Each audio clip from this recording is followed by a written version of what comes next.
We back in 10. George Carlin, you got no rights. It's kind of in tandem with what we've been doing. Not on purpose, I guess, but already autofocus tripping. Let's get it. Swearing on the Bible. You understand that shit? They tell you to raise your right hand, place your left hand on the Bible. Does this stuff really matter? Which hand? Does God really give a fuck about details like this? Right. Suppose you put your right hand on the Bible, you raise your left hand. Would Real that talk. count? Right. Or would God say, sorry, wrong hand, try again? Yeah. And why does one hand have to be raised? What is the magic in this gesture? This seems like some sort of a primitive voodoo mojo shtick. Why not put your left hand on the Bible, let your right hand hang down by your side? It's more natural. Or put it in your pocket. Remember what your mother used to say? Don't put your hands in your pockets. Does she know something we don't know? Right. Is this hand shit really important? Right. Well, let's get... I mean, honestly, though, like, I don't know. You know, I think with a lot of different laws that they had, it's kind of like, what made them think of that? Something had to happen. God and guns, I guess. I don't know why they take that so seriously, but you gotta swear in by your right hand, and I swear to tell the whole I don't know. But if you do this, does that mean you lying? You could lie with both of them, so no, it doesn't. You know, it doesn't affect anything. I don't know, but he's not lying. Mother used to say, don't put your hands in your pockets. Does she know something we don't know? Is this hand shit really important? Well, let's get back to the Bible, America's favorite national theatrical prop. Suppose the Bible they hand you to swear on is upside down, or backward, or both, and you swear to tell the truth on an upside down, backward Bible. Would that count? Right. Suppose the Bible they hand you is an old Bible and half the pages are missing. Right. Suppose all they have is a Chinese Bible in an American court, or a Braille Bible and you're not blind. Suppose they hand you an upside down, backward Chinese Braille Bible with half the pages missing. I think they changed that now, though. I'm pretty sure you can swear on whatever Bible. Really? Like, I'm almost I'm not 100%, but I'm pretty sure that they changed the law that you can swear on whatever you believe, or whatever Bible you believe in, I think, if I'm not mistaken. I could be wrong about that. I could be completely wrong about that, but I'm pretty sure. It would make sense if so. Yeah, you know. Inclusion, or whatever. Down, backward Chinese Braille Bible with half the pages missing.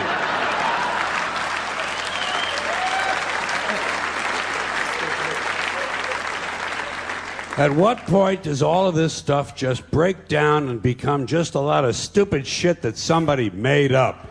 They fucking made it up, folks. Yeah. It's make-believe. It's make-believe. Now, all right. Okay. Let's leave the Bible aside. We'll get back to the science fiction reading later. The more important question is, what is the big deal about swearing to God in the first place? Why does swearing to God mean you're going to tell the truth? Wouldn't affect me. If they said to me, you swear to tell the truth, the whole truth, and nothing but the truth to help you God, I'd say, yeah. I'll tell you about as much truth as the people who wrote that f***ing Bible. How do you like that? Nah, facts. That's real ish. That's comedy. Swearing on the Bible doesn't mean anything. It's kid. Swearing to God is kid stuff. Remember when you were a kid? If you told another kid something he didn't quite believe, he'd say, "You swear to God?" I would always say, "Yeah, I swear to God," even if I was lying. Why not? What's going to happen if I lie? Right. Nothing. That nigga God's supposed to strike you dead, and he just don't. Everybody living, lying and living. I used to do that all the time. I swear to God. I swear to God. They'd be like, nah, put that on something. I'll put that on God, and then people bro. will be like, don't be swearing on God. All right. I'm going to swear on that nigga Jesus every time. I don't even believe in Jesus. Yeah, I swear to God. What? You said I don't even believe in Jesus. Fine. I don't even believe in Jesus. Well, that Jesus piece, you know. Kodak Black. Okay. Did something he didn't quite believe, he'd say, "You swear to God?" I would always say, "Yeah, I swear to God," even if I was lying. Why not? What's going to happen if I lie? Nothing. Nothing happens if you lie. Unless you get caught, and that's a whole different story. Sometimes a kid would think he was being slick with me, and he'd say, "You swear on your mother's grave?" Oh. I'd say, "Yeah. Why not? First of all, my mother was alive. She didn't even have a grave. Second of all, even if she was dead, what's she going to do? Rise from the grave and come and haunt me? Come and haunt me? All because I told a lie to an 8-year-old? Get fucking real, will you?"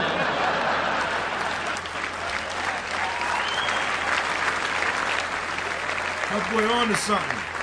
Sometimes I would say, "I swear on my mother's tits." Kids are impressed with things like that. I mean, I don't care about my mother's tits either. I didn't care if they fell off. F*** her.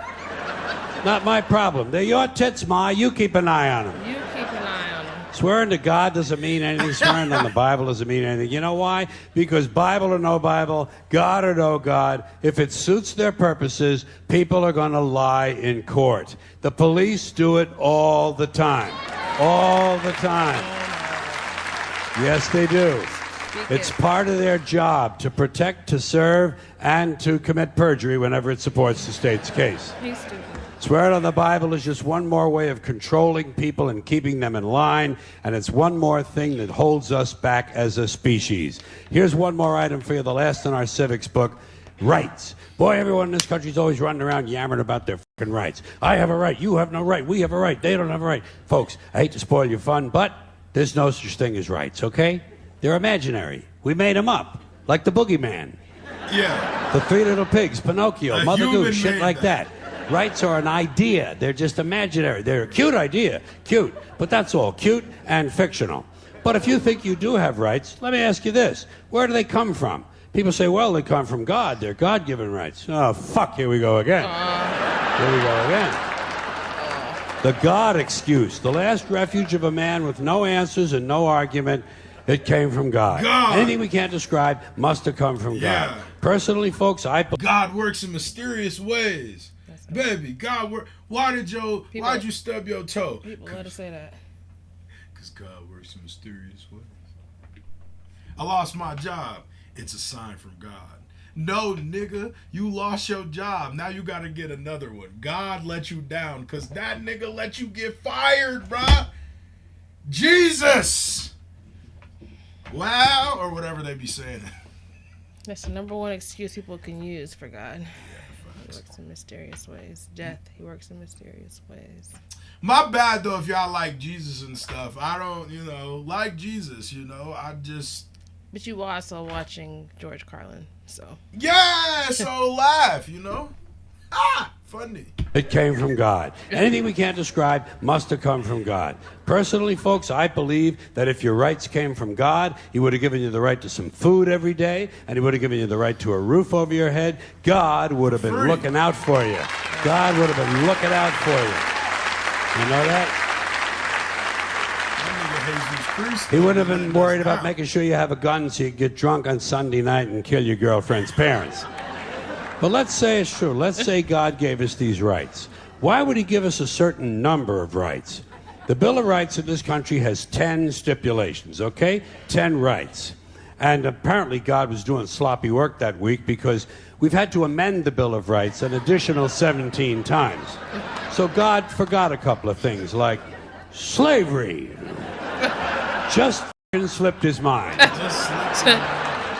But let's say God gave us the original 10. He gave the British 13. The British Bill of Rights has 13 stipulations. The Germans have 29. The Belgians have 25. The Swedish have only 6. And some people in the world have no rights at all. Right. What kind of a goddamn God-given deal is that? Right. No rights at all? Why would God give different people in different countries different numbers of different rights? Boredom? Amusement? Bad arithmetic? Do we find out at long last after all this time that God is weak in math skills? Doesn't sound like divine planning to me.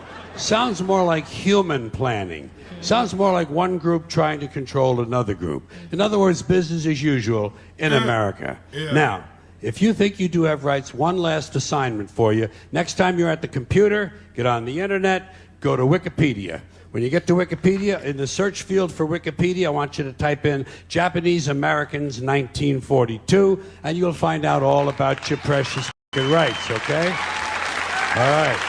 You know about it. You know about it. Yeah.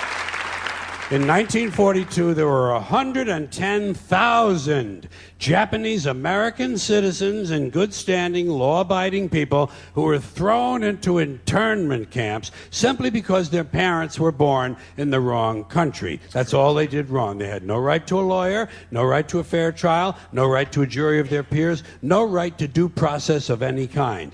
The only right they had, right this way, into the internment camps. Just when these American citizens needed their rights the most, their government took them away. And rights aren't rights if someone can take them away. They're privileges. That's all we've ever had in this country is a bill of temporary privileges. And if you read the news even badly, you know that every year the list gets shorter and shorter and shorter. Yep. You see how sooner or later? Nah. You know, the thing I'll say about Carlin is I feel like of watching everybody, Carlin's jokes, I feel like they age like some of the best.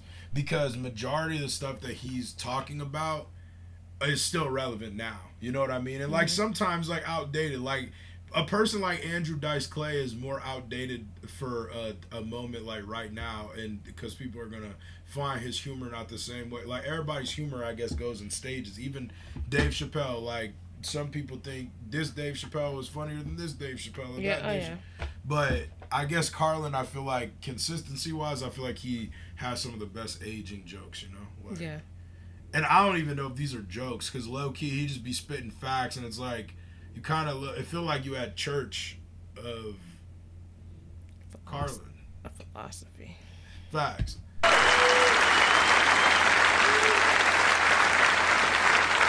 Yeah.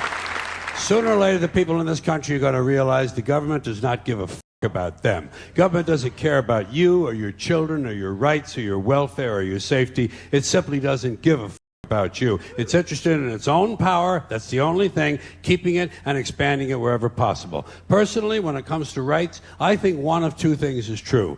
I think either we have unlimited rights or we have no rights at all. Personally, I lean toward unlimited rights. I feel, for instance, I have the right to do anything I please. But if I do something you don't like, I think you have the right to kill me. So where are you going to find a fairer deal than that? So the next time some asshole says to you, I have a right to my opinion, you say, oh yeah? Well, I have a right to my opinion, and my opinion is you have no right to your opinion. Then shoot the and walk away. Shoot. Thank you. Carlin, baby, that was fire. I ain't gonna front, but yeah, he always comes. Big crowd too. Yeah, he always comes and kicks some real actual factuals.